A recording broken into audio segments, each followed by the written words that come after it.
Students, तो आज हमारा न्यू टॉपिक है ओलिगोसैकेराइड्स। तो जैसे कि स्टूडेंट्स हम बात कर रहे थे क्लासिफिकेशन ऑफ कार्बोहाइड्रेट्स की, तो मोनोसैकेराइड्स हमने आपको पढ़ा दिए थे। आज बात करते हैं ओलिगोसैकेराइड्स। तो याद रखिएगा, ओलिगोसैकेराइड्स भी असल में शुगर्स ही होते हैं, लेकिन याद रखिएगा व्हेन वन और मोर sugar molecules combine they form oligosaccharide. जब एक या दो से ज़्यादा जब शुगर के मॉलिक्यूल्स मिल जाएं तो इनको ओलिगोसैकेराइड्स। जैसे ये एक शुगर मॉलिक्यूल था, ये दूसरा शुगर मॉलिक्यूल था, इन दोनों ने आपस में बाउंड बनाया और इनके दरमियान जो बाउंड बना उसको ग्लाइकोसाइडिक बाउंड कहते हैं, और ये दोनों ओलिगोसैकेराइड्स कहलाएंगे। तो याद रखना students, the type of carbohydrate made up of 2 to 10 monosaccharides.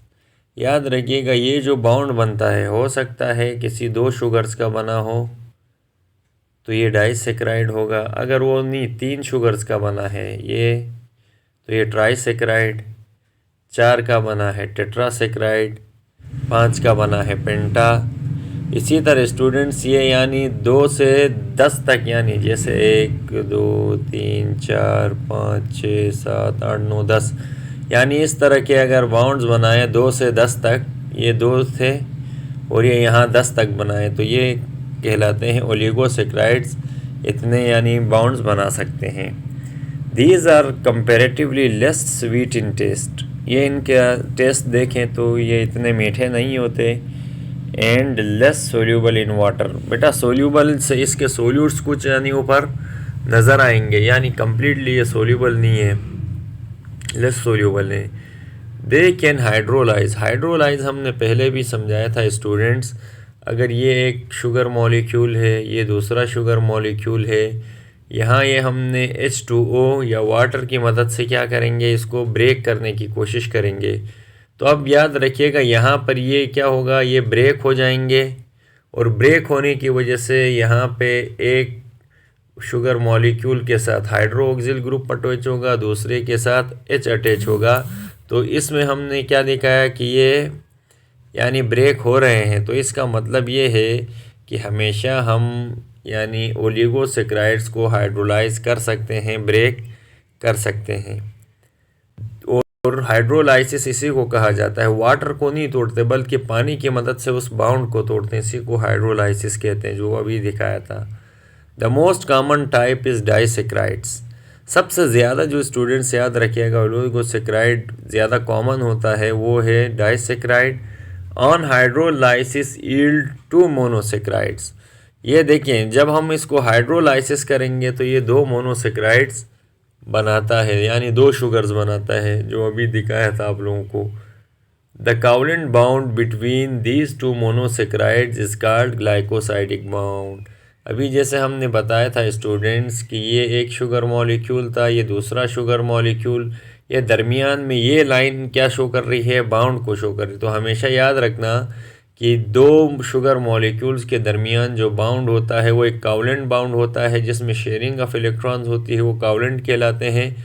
और यहाँ पर क्या होता है, ये जो बाउंड बनेगा इसका नाम हम देते हैं ग्लाइकोसाइडिक बाउंड।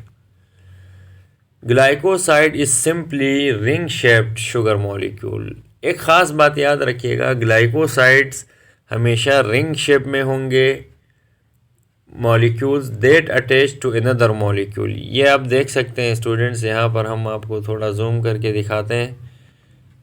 हमने क्या कहा कि हमेशा शुगर्स क्या करते हैं, ये रिंग फॉर्म में क्या करते हैं, ये अटैच होते हैं एक दूसरे के साथ। तो ये आपने रिंग यहाँ देख ली, इसको रिंग स्ट्रक्चर कहा जाता है। द शुगर रिंग में बी आइदर 5 मेंबर और 6 मेंबर्ड रिंग। यहाँ देखें स्टूडेंट्स, ये हमारे पास एक ओलिगोसैकेराइड है, ये इसका कार्बन नंबर 1 कहलाता है, ये कार्बन नंबर 2, ये कार्बन नंबर 3, ये कार्बन नंबर 4, ये कार्बन नंबर 5 और ये ऊपर 6। तो ये सुने, कभी कभार ये 5 रिंग भी होते हैं ये शुगर्स और 6 रिंग भी। अभी यहाँ पर ग्लूकोज है, तो ग्लूकोज आपको पता है C6H12 O6। तो यहाँ 6 मेंबर्ड कार्बन रिंग है, किसी में 5 भी होती हैं, तो ये मुख्तलिफ हो सकती हैं। फॉर एग्ज़ाम्पल हमारे पास जैसे सक्रोस है, ये भी एक डाइसेक्राइड है कंपोज्ड ऑफ 2 शुगर यूनिट्स। ये भी 2 शुगर यूनिट्स से सक्रोस मिल के बनता है। जब ग्लूकोज और फ्रक्टोज मिलेंगे तो वो क्या बनाएंगे, सक्रोस बनाएंगे, जबकि ग्लूकोज मिल के यहाँ क्या बना रहे हैं, माल्टोज बना रहे हैं। अच्छा, अब याद रखिएगा स्टूडेंट्स, द डाइसेक्राइड में बी रिड्यूसिंग और नॉन रिड्यूसिंग शुगर। याद रखिएगा ये रिड्यूसिंग भी होते हैं और नॉन रिड्यूसिंग भी शुगर्स होते हैं। अब देखें, रिड्यूसिंग शुगर वो कार्बोहाइड्रेट्स होते हैं which being capable of oxidising and causes reduction of other substance without hydrolysis. यहाँ याद रखिएगा रिड्यूसिंग शुगर हमेशा क्या करते हैं, वो ऑक्सीडाइज हो जाते हैं, यानी अपने इलेक्ट्रॉन्स रिमूव करेंगे। जैसे यहाँ स्टूडेंट्स आपको दिखाते हैं,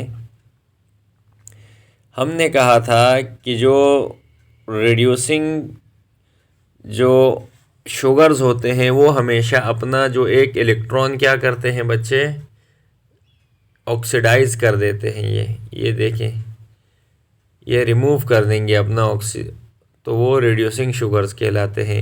जैसे यहाँ पर देखें, ये जो कार्बन नंबर 4 है, ये यहाँ से क्या करता है, अपना एक हाइड्रोजन रिमूव करता है, ऑक्सीडाइज करता है।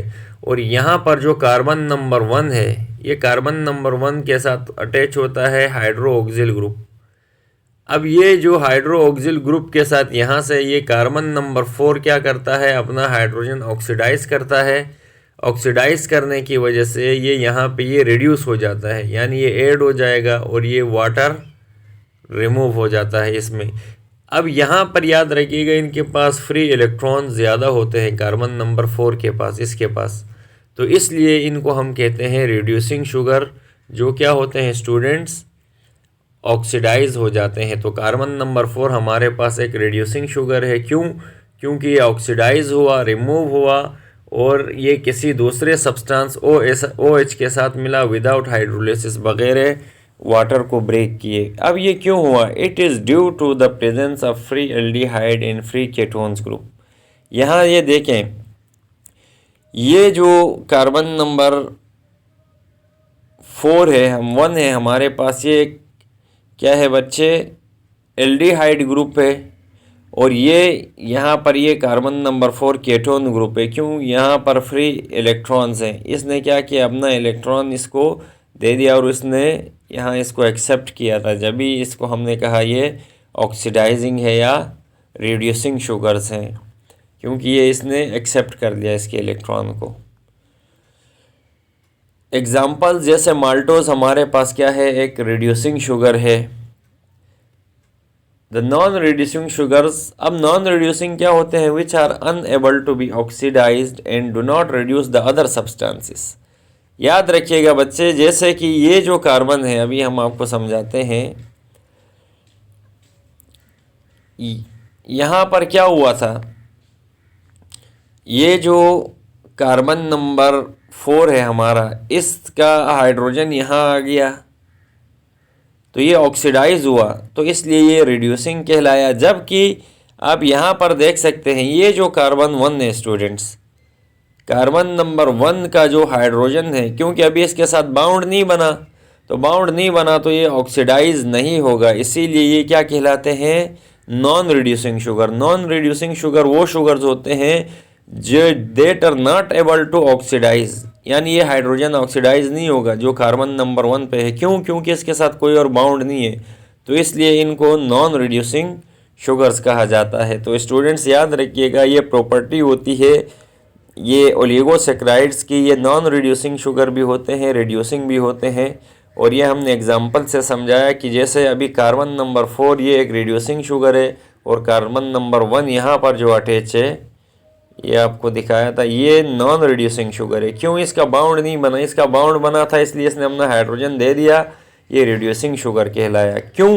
क्योंकि यहाँ फ्री केटोन्स और फ्री एल्डिहाइड्स थे जिन्होंने इसको, ये एक फ्री एल्डिहाइड था, क्योंकि इसके साथ हाइड्रोजन ग्रुप अटैच है। H ग्रुप कार्बोनाइल ग्रुप के साथ जहाँ पे भी अटैच हो वो एल्डिहाइड होते हैं। पहले उसमें हम लेक्चर में समझा चुके हैं, जहाँ पे आपको हमने मोनोसेक्राइड्स पढ़ाए थे। तो ये स्टूडेंट्स नॉन रिड्यूसिंग और रिड्यूसिंग शुगर्स भी उम्मीद है आपको पता चल गया कि क्या होते हैं। अब ये क्यों नहीं स्टूडेंट्स अनएबल होते हैं ऑक्सीडाइज होने के या रिड्यूस होने के, क्यों? Due to the absence of aldehyde ketones. इनमें फ्री एल्डिहाइड या फ्री केटोन्स नहीं होते। जैसे सक्रोस है, सक्रोस नॉन रिड्यूसिंग शुगर है।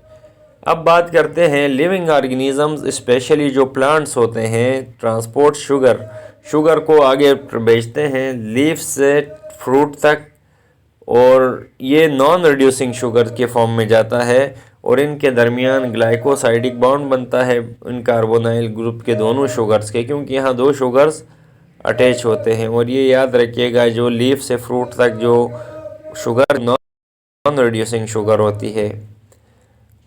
Sucrose is a sugar which is non reducing. Sucrose हमारे पास एक नॉन रिड्यूसिंग शुगर की एग्जाम्पल है और इसमें मोर एनर्जी होती है। क्यों होती है मोर एनर्जी? क्योंकि इसके अंदर स्टोर हुई होती है ये एनर्जी, और क्योंकि जाहिर सी बात है जब ये ऑक्सीडाइज नहीं होगा और किसी और मॉलिक्यूल के साथ रिएक्ट नहीं करेगा तो अंदर इसकी एनर्जी सेव रहेगी, इसलिए नॉन रिड्यूसिंग शुगर्स में एनर्जी ज़्यादा होती है। तो स्टूडेंट्स उम्मीद है आज का ये टॉपिक आपके कॉन्सेप्ट्स क्लियर हो गए होंगे, जिसमें हमने आपको कॉन्सेप्ट बताया ग्लाइकोसाइडिक बाउंड क्या है, और एक दो कॉन्सेप्ट्स और दिए कि रिड्यूसिंग शुगर्स कौन से हैं और नॉन रिड्यूसिंग शुगर्स कौन से हैं, और उसकी एग्जांपल हमने यहाँ जो ग्लाइकोसाइडिक बाउंड बना था माल्टोस में उसके ज़रिए यहाँ समझा दी। जैसे ये जो हाइड्रोजन यहाँ आ रहा था ये रिड्यूसिंग प्रॉपर्टी रखता है, इसलिए ये रिड्यूसिंग शुगर है, जबकि यहाँ पर जो कार्बन नंबर 1 है ये कहीं बाउंड नहीं बना रहा तो ये अंदर स्टोर ही रहेगा, ये रिड्यूस नहीं होगा या ऐड नहीं होगा हाइड्रोजन, इस वजह से ये नॉन रिड्यूसिंग। तो सक्रोज नॉन रिड्यूसिंग शुगर है, माल्टोज हमारे पास रिड्यूसिंग शुगर है।